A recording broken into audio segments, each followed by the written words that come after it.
Good day po mga bayang karerista. July 9, 2025, Wednesday at Metro Turf Club. Start time at 5 p.m. Winner take all carry over 3,645,924. Sana matapat po sa atin at sa inyo ang winner take all carry over bukas. May pa-shoutout po si Sir Silverio Picara. Pinapa-shoutout niya yung mga nilampas ng karerisa ng Tondo, Manila. Shoutout po sa inyo mga karirisa ng nilampas Tondo. Shoutout po kay Sir Ronnie Baon. Shoutout po sa inyo Sir Ronnie Baon. May pa-shoutout po si Sir Robert Bailon. Pinapa-shoutout niya si Obet Bailon Pogi. Shoutout po sa inyo Sir Obet Bailon Pogi. May pa-shoutout po si Sir June Belches. Pinapa-shoutout niya yung mga tropang Black Tiger, si Boss Joby, Boss Abet, from Manoy Palaboy. Shoutout po sa inyo. May pa-shoutout din po si Sir Ezekiel Divina from Brunei. Shoutout po sa inyo Sir Ezekiel Divina. May pa-shoutout po si Sir Emmanuel Quiliates. Pinapa-shoutout niya yung mga taga Malinta, Valenzuela City, sila Mario, Jelly, Noel Quiliates. Shoutout po sa inyo Sir Mario, Jelly, and Noel Quiliates. Shoutout po sa inyo.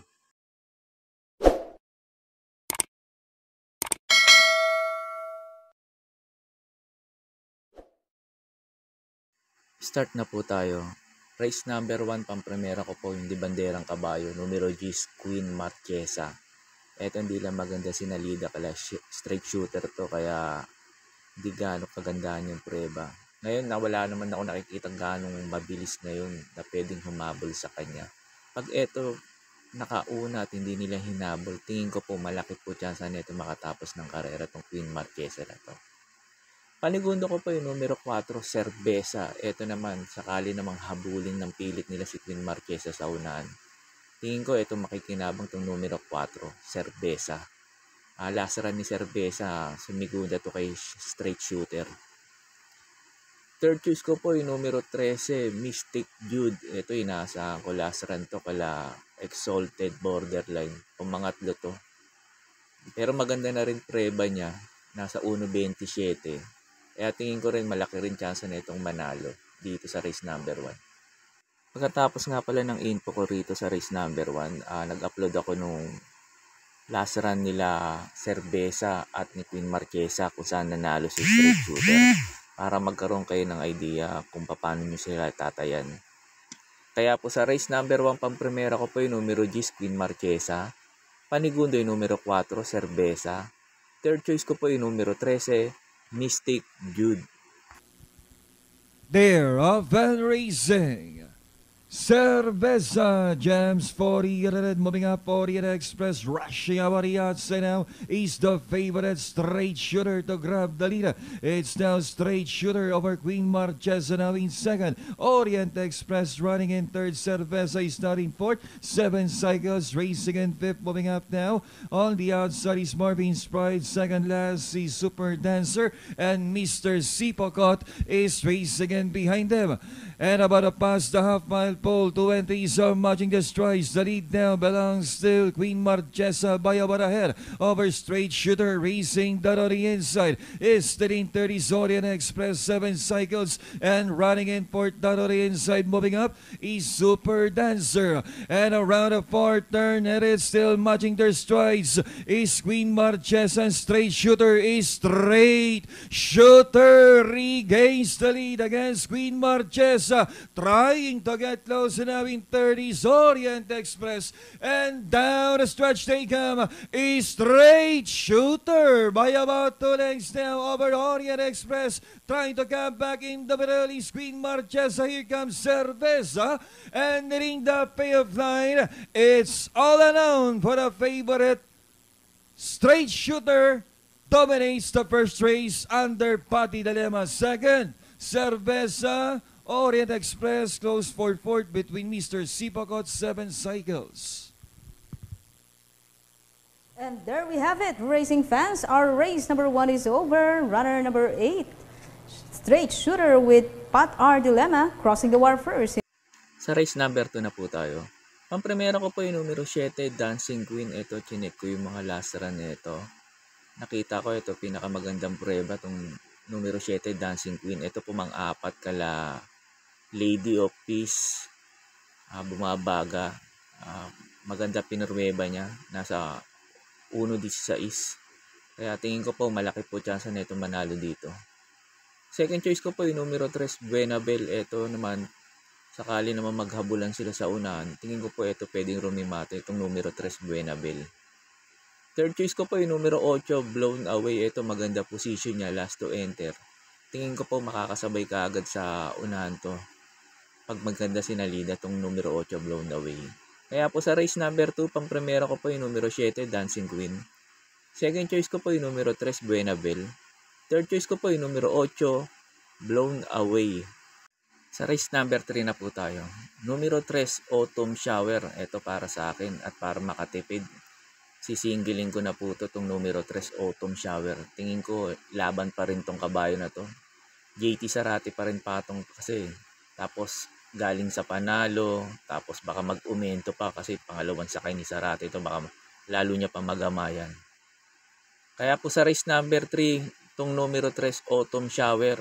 Para po sa akin, sosolohin ko na po ito. Sa race number 4 na po tayo. Dito sa race number 4, marami ako nakikita mabibilis eh. Sila Caraga Wonder, Live Like an Angel. Ito si Rule the World, nakakasabay naman to eh. Si Tokyo Rumba, Melly Flues, ito Victorious, ito maraming bilis. Kaya po napili ko yung mga dirimating kabayo at nasusunod. Kaya po pampremera ko po yung numero 6, National Treasure. Ito, pwedeng makarimate rito sakali maghabulan sila. Second choice ko po yung numero 4, Rule the World. Ito, pwede namang isabay itong kabayo na to. Tingin ko papabor sa kanya itong laban na to sakali magbakbakan itong sa launahan sila Tokyo Rumba sa kasi may Lake Louis sa unahan. Pang-protection ko po pang third choice na pandihado yung numero 3, You Never Know. Kaya po sa race number 4, pang-primera ko po yung numero 6, National Treasure. Panigundo yung numero 4, Rule the World. Pangdihado ko po yung numero 3, You Never Know. Sa race number 5 na po tayo. Pang-primera ko po yung numero 4, Rapis Point. Ito, bigyan na ng importansya ng may-ari ito. Tingin ko po malaki po chance na ito manalo dito. Last run nito, hindi lumakpas kay Taipan 1. Meron na tong kabayo na to eh. Problema lang dito yung hinete. Ito may rate lang ni MP Laloma to. Tingin ko po, at ilaban tingin ko po malaki chance na nito manalo. Baba na sa laban nito ni Rapis Point. Problema lang talaga nito hinete. Second choice ko po yung numero 5, Adorable Felicia. Ito pwede rumimate rito. Maganda tinakbo nito, last run nito, si Adorable Felicia.